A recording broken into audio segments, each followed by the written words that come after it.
Fredy Hirsch was a young man who came to Brno at first, fleeing Hitler. He was the epitome of tall, dark, and handsome. He looked like a toothpaste advertisement. He had this shiny black, slick black hair, a very handsome face, and an incredible grin with white teeth. Well, Fredy Hirsch was quite an extraordinary man, a tremendous gymnast. Laughter was around him always. He was, some people, you can't analyze what makes this guy be appreciated and respected by everybody. What makes him a leader? And that was Fredy Hirsch. He was gay, which we didn't know and didn't care. He was just one of us. And the reason I mention it now that he was gay is because he was a wonderful, wonderful man, and he did a lot of good things in very difficult situations, for children mainly. And because very often gays are maligned and spoken of badly, I think it's important that if we know somebody that great, and he was great, who happened to be gay, that we say so, I mean, it should be known, I think.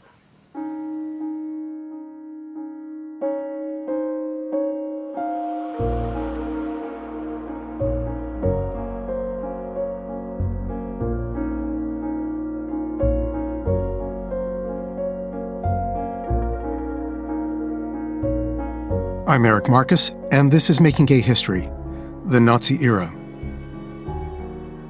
Fredy Hirsch was born in 1916 in Aachen, Germany.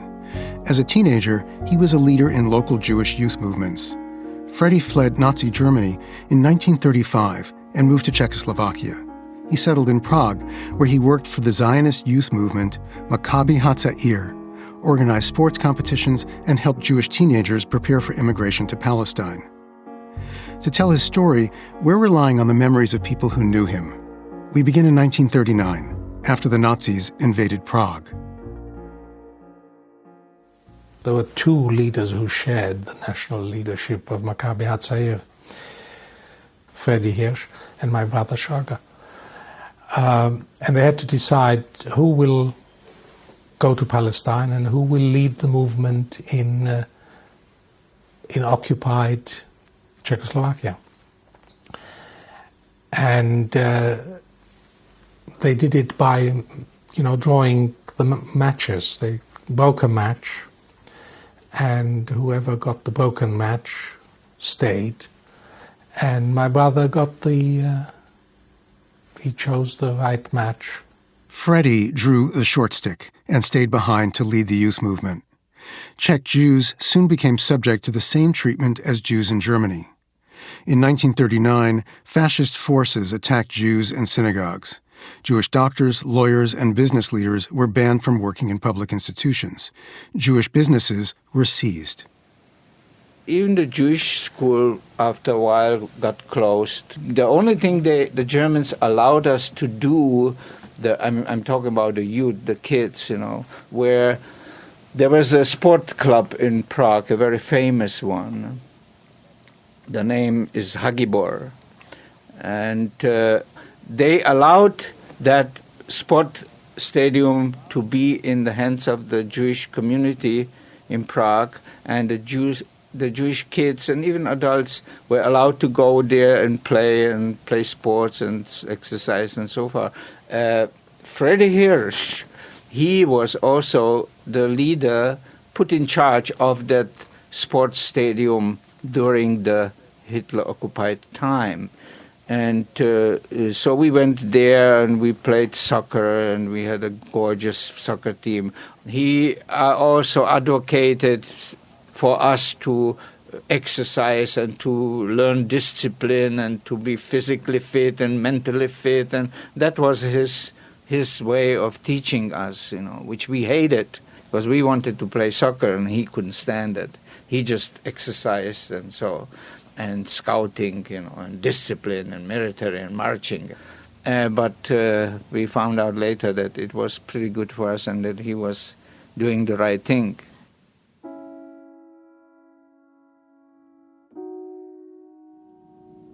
The Jewish life was rapidly disappearing because the transports from Prague started. So every week there were 1,000 people who disappeared. And really the life in that part in these couple of years just revolved about who's going in the next transport and how do we help them.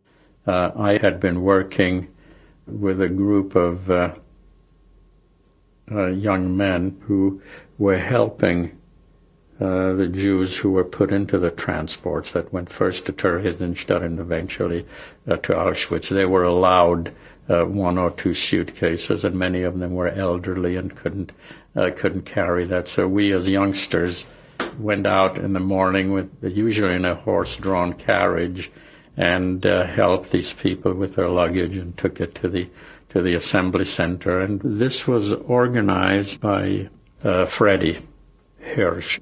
Fredy understood the tremendous trauma of all the people who had the notification to go to the assembly places and be without any sort of support system because so many people are old, didn't have any relatives, no one to help.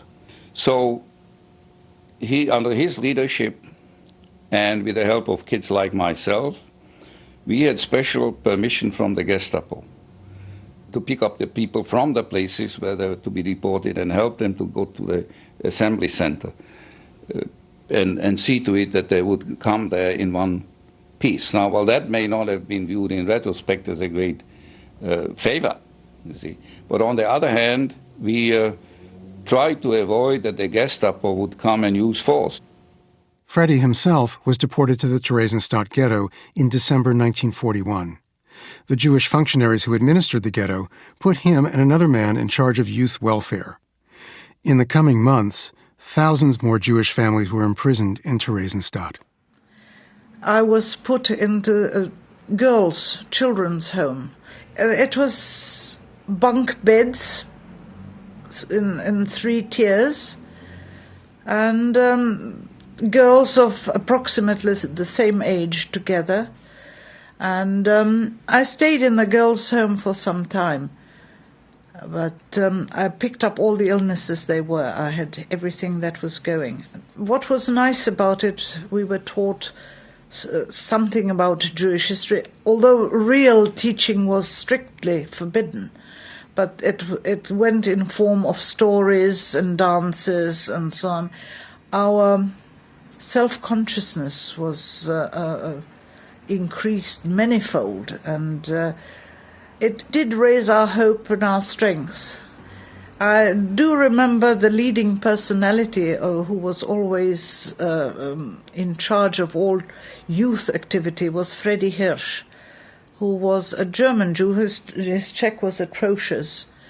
But by speaking German and dressing more or less like a Nazi, which was funny, he always had high polished boots and riding breeches, and I suppose that was one thing which the Germans appreciated, that he was on the same level, and therefore got their ear very often, and that's how we were allowed to have little squares where we could play and dance, and I don't know how we managed to get some balls to play games and so on. We had quite a good time when we weren't ill. He arranged a place for me in the youth or the children house L417. Not all children were lucky and came into this children home. This children home were designed for children about 12 and about 15 or so. As I was a gifted child, I got all the encouragement through Fredy Hirsch. I could meet all the artists who supported me with pencils, paper, and critic and teaching. He was very, very helpful to me, very specifically, for example. We had a particular job in Theresienstadt to get the belongings of the deceased and bring them to a particular part of a warehouse. Now, I knew what was happening to these things. All the power elite took it and enjoyed it. And I say, hey, I'm going to get a piece of action here. And then I took some piece of soap and some books. And some sort of big wheel or whatever, small wheel, saw it out of the window and stopped us and called the ghetto police and whatever, and we got into terrible trouble. And Fredy Hirsch got us out of the trouble and said, I'm going to see to it that they'll be punished, any punishment. So we had to clean the toilets. Big deal. And other than that, we would have been in terrible trouble. I mean, deportation possibilities, you name it. That was Fredy Hirsch.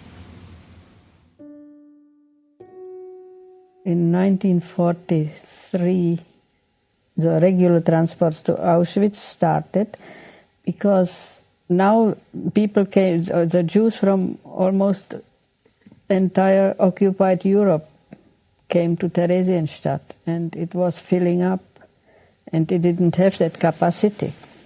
In order to fulfill Hitler's dream to get rid of all Jews, they started these transports to Auschwitz, where there were gas chambers. Fredy went with a September transport. Fredy Hirsch, who was important in all our lives, who did an awful lot of good. He went. He was gone. Fredy arrived at Auschwitz-Birkenau in September 1943, with 5,000 mostly Czech Jews transported from Theresienstadt. Unlike the vast majority of Jewish prisoners in Auschwitz, they weren't subject to selection upon arrival, meaning the elderly, children, and the sick were not singled out to be gassed immediately. Instead, the entire group was housed in Lager B2B, or what came to be known as the Czech family camp. Conditions in the family camp were slightly better than in other parts of Auschwitz, though many of the adults were forced to perform slave labor and died doing so. Fredy persuaded the SS to create a daytime children's barracks and to let him oversee it. 3 months after Fredy's transport arrived, another transport of 5,000 Czech Jews from Theresienstadt was brought to the family camp. I was taken to a Jugendheim, and who should be running the Jugendheim but Fredy Hirsch? So Fredy laughs, it's a big joke. And he says, du bist schon da. Like, at last you're here, I've been waiting for you. And everybody is laughing, because, and this was his method to prevent the children from being afraid. In this godforsaken place, he somehow got permission to get all the small children into a Jugendheim. And he did in Auschwitz-Birkenau, in the family camp, what he did in Theresienstadt. He took the children into a space where the space wasn't prison. They started drawing paintings on the wall, and they were divided into groups, and each group had a madrich, and they were told stories, and they were singing songs, and there was a choir. I got dysentery and I was out. The first appel, when we stood in ice cold, I fainted. And luckily I was taken into the barracks, and they counted me in.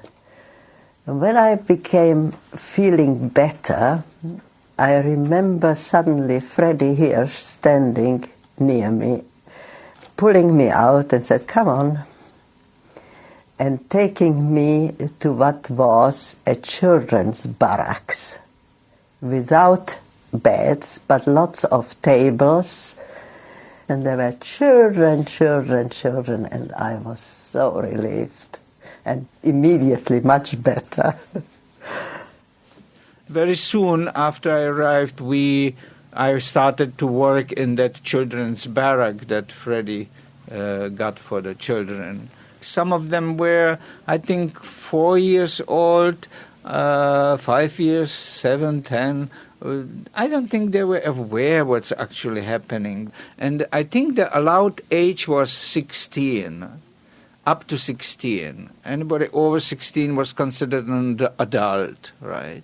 But since Fredy knew me, and since I was just close over 16 only, he wanted to spare us, kids of my age, from the normal adult life there, which was very, very difficult and horrifying, really.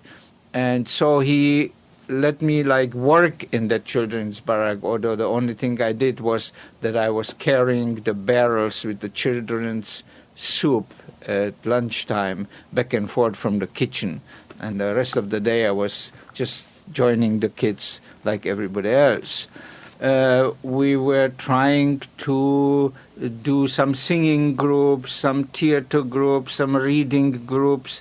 Fredy also got some allowance of books, children's books, fairy tales and things like that. It was a Familienlager. It wasn't food, it wasn't fun, but what we did have was some kind of an education. We would sit on the heating thing. They divided us by age groups or something, and people would teach us. And I learned about poetry, I learned about music. Somebody told us how movies are made. I remember in smallest detail what they taught us there. We also had all kinds of competitions between the children. Like you were not allowed to speak for 3 days at all, not one word. I remember that I lost the game because I woke up one morning and said good morning to somebody. They tried to keep us busy, and Fredy Hirsch was coming and organizing it. I also remember that he called all the children at one time outside, and he was teaching us about self-hypnosis. He was lecturing us that if we suffer from anything, if something hurts, if we are hungry, we can help ourselves by telling ourselves it isn't so. If we have pain, we say the pain is going away, it's going away, it's going, and it's gone. If I was hungry, I was telling myself I wasn't, it's going away, it's going away. I was doing it, I can still do it today. Now, the organization of our daily life was much better because of Fredy Hirsch. And slowly he managed to get many better conditions. One of them, the formidable thing is that we could have our so-called appel counting inside the block. The normal way was twice a day counting, which was a terribly torture. We were put out in all conditions. Anyhow, he arranged for us to be counted in the block, which saved us from many deaths. Secondly, he got better treatment for us, better food, special rations. He, in Auschwitz, got the courage to talk back to the Germans, which was unheard of and, crazy thing to do. But he did it, and he succeeded with that, because he spoke to them as they spoke to him in a military way, and they very much liked that, That impressed the Germans, really. His way of education, to keep us trim, to make exercises, and if we were a bit dirty, he looked in our nails, and he forced us to wash ourselves, even with snow. And I remember we had not a towel. A group of 20 children had a handkerchief. There was hardly any water running. But his drilling, in a way, saved our life, because in Auschwitz, the people had a better chance to survive if they looked more or less still human. If you looked starting to be what we called a Muslim, or you had a little rash, that would mean you go to the gas chambers in the next, or you got much worse treatment than somebody who still looked half human. And that's thanks to Fredy. One of the many reasons why we survived is because he drilled us to keep fit even in this circumstance. Because who wanted in Auschwitz to wash himself with snow? That winter, many of the children's parents and grandparents died of hunger, disease, and exhaustion. In the early months of 1944, a rumor circulated that the prisoners in the family camp were going to be moved to a work camp called Heidelberg. But Auschwitz had a resistance movement that had access to the Nazis' files, and they had reason to believe that the Czech families were actually destined for the gas chambers. Hoping to incite a revolt, the resistance sent a go-between to the family camp to relay their suspicions. I was given the task to inform the resistance movement within the family camp that the possibility of them being gassed on the March 7th is perfectly real, also not yet fully confirmed. I was supposed to transfer this information. This possibility is real. I contacted Fredy Hirsch, who was sort of a potential for a leader of a revolt. Where the attack should take place was not so clearly formulated, because it was not yet clear if they are going to be gassed. But the whole possibility of an uprising within the camp was first time seriously considered. It was explained to those Czechs that they are going possibly to die. So Fredy Hirsch objected. He was very reasonable. He said that it doesn't make sense to him that the Germans would keep them for 6 months and feeding the children with milk and white bread in order to gas them after 6 months. And after all this personal relationship which he managed to strike up with a number of the officers, and that they wouldn't allow it because there was already a personal relationship between the SS and those children. Then came the terrible thing that all of a sudden certain people with certain numbers had to go and be separated, taken away, so that all the people, they went and controlled people with certain numbers, which was just exactly the number of Fredy Hirsch. On March 7th, Fredy and the other surviving Jews from the first transport were moved from the family camp to the adjacent quarantine camp. When they took the transports of the children that he was most involved with, they gave him the option of not going with them. He went because he didn't want to leave them alone. We all were completely flabbergasted because we heard that he was allowed not to. We were witnesses as they were rounded up, taken by trucks to a neighboring camp where we could see them because it was only wires that divided the camps. We could see them, but we couldn't do anything.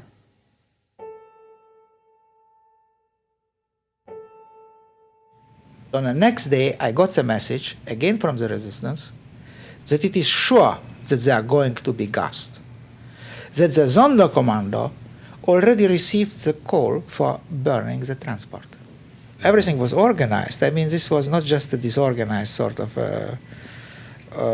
slaughterhouse. It was an organized slaughterhouse, and there was the organizations were made for this particular transport. So now my task was again to explain to Fredy Hirsch the situation. So I explained to him that as far as this transport is concerned, included him, they are going to be gassed on the next 48 hours.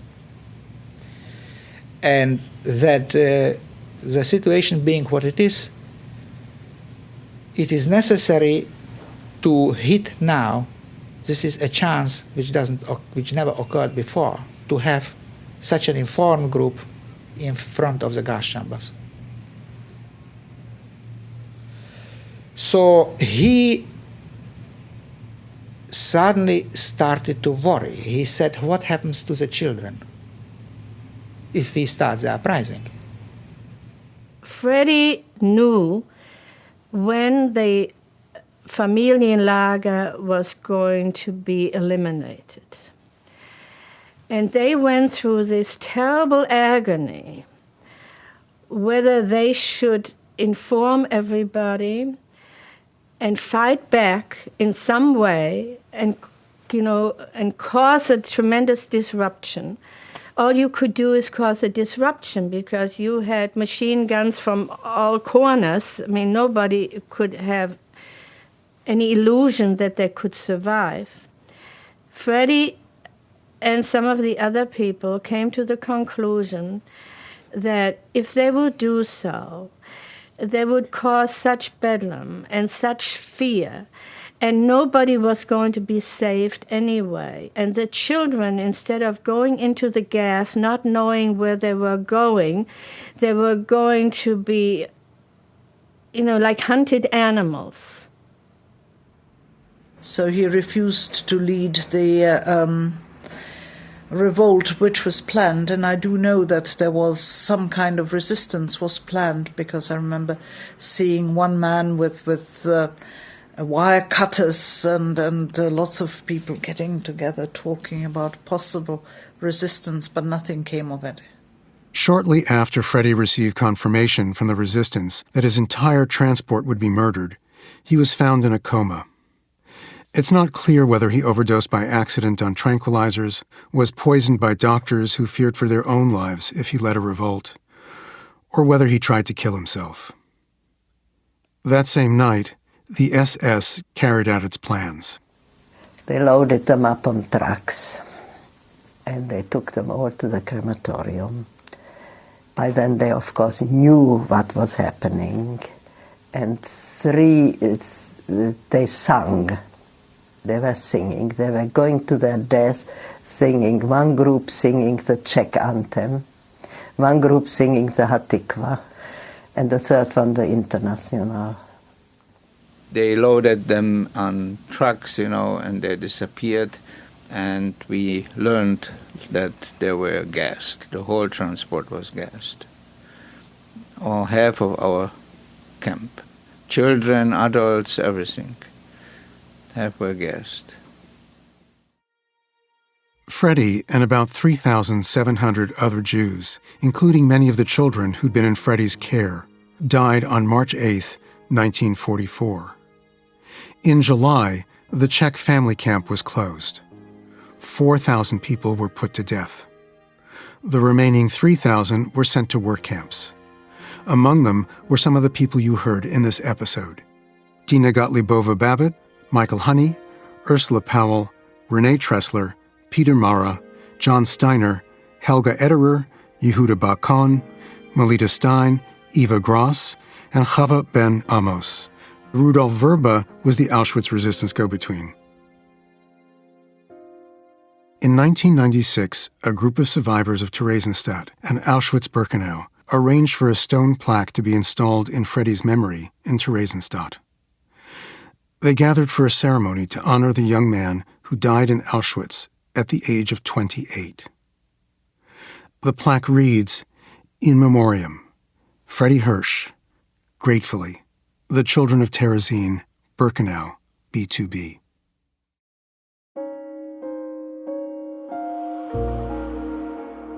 Up next, the epilogue to our Nazi-era series. This episode was produced by Nahani Rouse, Inga Dataya, and me, Eric Marcus. Our audio mixer was Ann Pope. Our studio engineer was Elvira Gutierrez at CDM Sound Studios. Our theme music was composed by Fritz Myers. Thank you to our photo editor, Michael Green, our founding editor and producer, Sarah Birmingham, and our founding production partner, Jenna Weiss-Berman. The segments of the interviews with Dina Gottliebova-Babbitt, Michael Honey, Peter Mahrer, Helga Ederer, Yehudah Bakon, Melitta Stein, Eva Gross, and Chava Ben-Amos are from the archive of the USC Shoah Foundation, the Institute for Visual History and Education. The oral history excerpts of Ursula Powell, John Steiner, and Renee Edgar Tressler are from the United States Holocaust Memorial Museum collection. The Powell testimony is provided courtesy of the Jeff and Toby Herr Foundation.